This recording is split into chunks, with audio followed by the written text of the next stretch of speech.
Anxiety is one of those emotions that can become a prison for people. Fear. It's one of the worst emotions ever. Terror.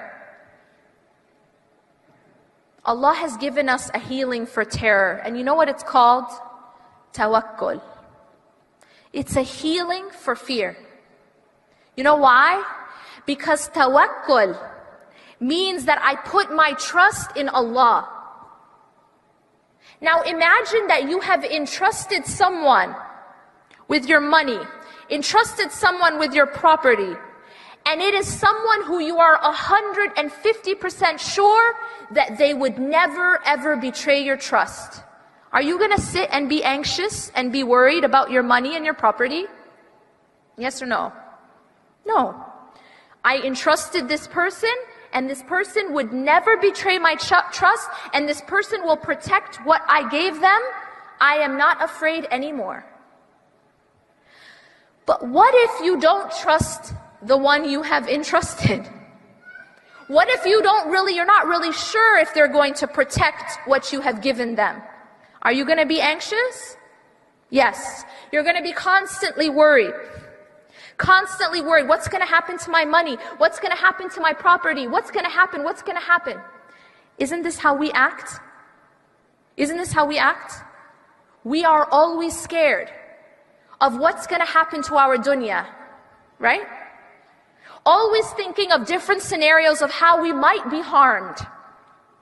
Correct? How we might lose something. How someone might hurt us. How someone might degrade us or say something bad about us or think bad about us or spread bad things about us or harm our children or take our property. We are constantly afraid. Why does that happen? Because we have not entrusted someone who we know will take care of everything. Who is that? Al-Wakil.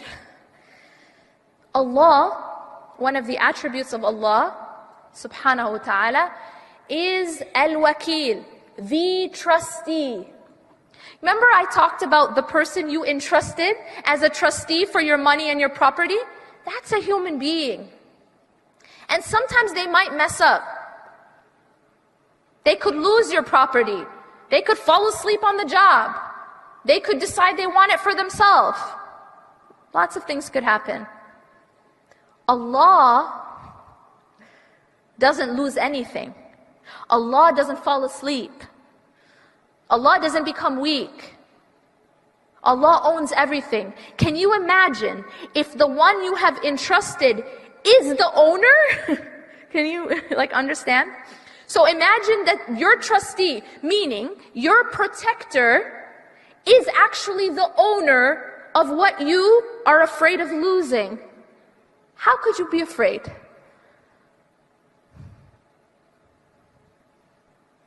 If you have entrusted the owner of the heavens and the earth, how can you be afraid? If nothing can happen in the entire universe without His knowledge and permission, how can you be afraid? If you know that not even a leaf can fall from a tree anywhere without His knowledge and permission, then how can you be afraid that you're going to get harmed? Or that you're going to lose something and not be able to handle it? No harm, no true harm can come to a believer. Even when it looks like harm on the outside, even when it looks like it's painful and it's loss, it's always good for you if you are a believer. And if you entrust Allah subhanahu wa ta'ala, then you have just healed yourself from that paralyzing emotion of fear. It is a healing for the prison of fear. Because you know that I have entrusted the owner of the heavens and the earth. How can you not entrust Him? And when you entrust Him, How can you worry after that?